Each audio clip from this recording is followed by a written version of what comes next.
Bonjour à tous chers mortels, c'est Dragmar, oui ça fait longtemps je sais, je donnerai pas trop d'explications pour ça tout de suite, s'il y en a que ça intéresse réellement de pourquoi j'étais pas là encore une fois depuis un moment, on en parlera pour le live du fin du mois ou des trucs du genre, ou alors j'en ferai une vidéo à part, c'est comme vous préférez, j'en parlerai en live ça c'est sûr, et sinon voilà, c'est histoire de pas trop traîner et de renchaîner.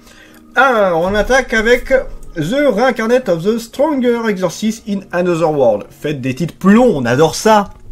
Alors, c'est un shonen aventure fantasy scénarisé par Kuzuzu Keishi et dessiné par Okazaki Toshinori et Yuzuki Kihiro. Alors, pour l'histoire, nous suivons Seika, donc un ancien exorciste qui, en fait, c'est deux mondes différents. C'est qu'à la base, dans son monde, c'était l'un des plus puissants exorcistes, donc quasiment l'une des personnes sur Terre les plus puissantes qui existent. Il était capable de ramener des gens à la vie, il était capable de faire des invocations surpuissantes, il était voilà, complètement pété en termes de puissance pure. Sauf que le problème, c'est que les gens ont commencé à avoir peur de lui, chose que vous remarquerez qui arrive très souvent, je trouve, dans les... En ce moment, dans beaucoup d'histoires, où voilà, dès que le héros ou un truc du genre devient trop fort, bah on décide de le buter pour éviter qu'il fasse quelque chose alors qu'il n'a absolument rien fait et qu'il n'avait pas prévu de se rebeller contre la royauté ou des trucs du genre. Voilà, c'est un peu pareil, l'empereur il a eu peur de sa puissance, de notre très cher Seika, et du coup il s'est dit bah, on va le buter. C'est une de ses disciples qui est venue pour le dégommer et il va lancer un sort pour se réincarner dans un autre monde. Et c'est ce qui va se passer. Alors dans ce monde-là, les trucs d'exorcisme, tout ça, ça n'existe pas vraiment. C'est plus la magie.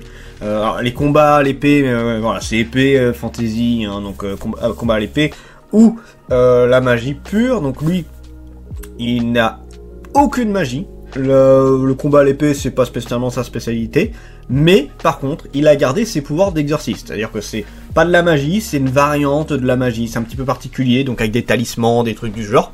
Et du coup, lui, il va faire en sorte d'avancer avec ceci. Et il va, du coup, voilà, au début, il est pas très apprécié parce qu'il ne maîtrise pas la magie. Bon, c'est un truc assez classique, vous savez, du héros qui n'a, au premier abord, qui n'a pas l'air surpuissant pour, en tout cas, ceux du manga. Et en fait, il est totalement pété.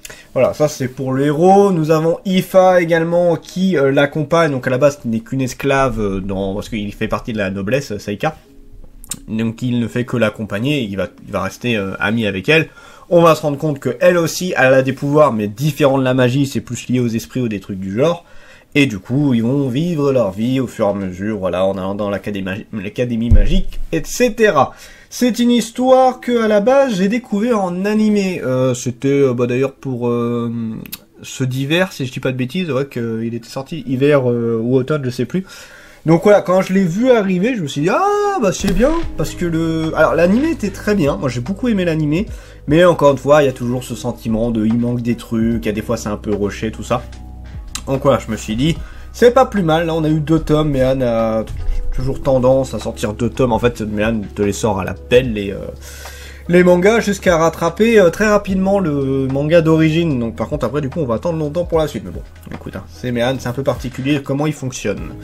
En tout cas moi c'est voilà, l'animé je l'avais beaucoup aimé, j'étais beaucoup dedans, j'aimais beaucoup le personnage. Alors Ifa pareil, elle est intéressante, mais c'est surtout Seika qui fait la force du manga je trouve. On va avoir d'autres personnages, notamment une sorte d'héroïne qui elle est pas mal, j'avoue que c'est un personnage qui est plutôt sympa. On va en avoir une 4e qui va arriver un peu plus tard, et après c'est plus ou moins des méchants, la noblesse, la royauté, des trucs du genre.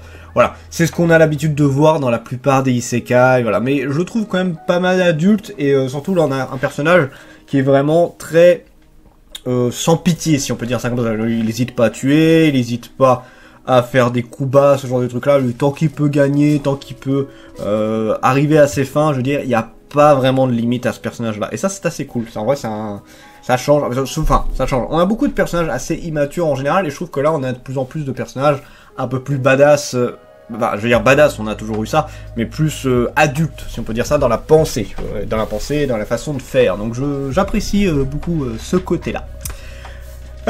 Du coup, le potentiel du manga pour l'histoire. Alors c'est une histoire ultra classique, hein, encore une fois du isekai. Alors là par contre, ce qui est marrant, c'est que c'est pas un mec qui est de notre monde, c'est un mec de l'ancien Japon féodal, si on peut dire ça comme ça, avec la magie d'exorcisme, qui va se retrouver dans un autre monde avec des magies différentes, ce genre de trucs là. Donc ça reste du isekai, hein, ça y a pas photo, mais ça reste un petit peu différent de ce qu'on a l'habitude de voir, et ça donne un petit cachet en plus. Moi j'ai bien aimé, j'ai vraiment bien aimé à ce niveau-là. L'histoire, après je le redis, ça a rien de faramineux, oui, il y a des trucs politiques, il y a des trucs de stratégie, tout ça, des complots, des tentatives d'assassinat, tout ça. Bon, c'est ultra classique, hein, il n'y a rien d'exceptionnel à ce niveau-là. Je le redis, ce qui va faire la force, c'est plus ou moins le personnage. Alors, j'en étais où? Ah, désolé, ma chérie m'a appelé parce qu'elle ne peut pas se passer de moi. Ouais, j'ai pas envie de faire un montage de coupage, donc je me fous de la tronche de la personne qui m'a dérangé. Alors, on en était où? Dans les personnages. J'avais fini avec l'histoire. Les personnages, donc j'avais dit, c'est Seika qui fait la grande force du manga, à mon goût. Ifa est intéressante, mais elle a un côté extrêmement classique. Elle est très réservée, donc disons que oui, c'est vrai que plus on avance, plus il commence à avoir un certain intérêt, parce que tu te rends compte qu'il y a plusieurs trucs vis-à-vis d'elle, mais dans l'ensemble, elle est plutôt bateau, je trouve. Après, à voir comment ça ira plus tard. L'héroïne que j'ai un peu parlé, plus intéressante, et la quatrième, on ne l'a pas assez vue dans l'animé pour que je fasse une idée claire. Pour ce qui est du dessin, le dessin est très correct, hein, j'ai pas grand chose à dire dessus, ça se regarde bien, il y a du décor, il y a du détail, je trouve que les tranches sont plutôt bien faites, c'est vrai que j'en parle souvent, que ce soit du décor, soit comment c'est découpé, comment l'action s'enchaîne, tout ça, et je trouve que lui, il a un très bon parti pris sur ça, c'est super beau à voir, et au moins, il y a du détail sur ce qui se passe. Alors, pas forcément en décor, après, bon, là, il est pas vraiment dans de la grosse fantaisie, je veux dire, il y a juste une maison au début, il va y avoir de la forêt, il va y avoir l'académie, mais disons que là, il n'y a pas besoin d'en mettre plein la gueule dans ces endroits-là. Par contre, en termes de magie, d'invocation, de combat, tout ça, là t'en as plein la gueule, et je trouve que c'est super bien foutu. Il y a un très bon travail à ce niveau-là, donc j'apprécie fortement. Des beaux efforts de fait. Jusqu'où le manga peut aller, alors je ne sais pas exactement, moi je le redis, j'ai vu l'animé n'est pas la fin du manga, c'est pas terminé du tout.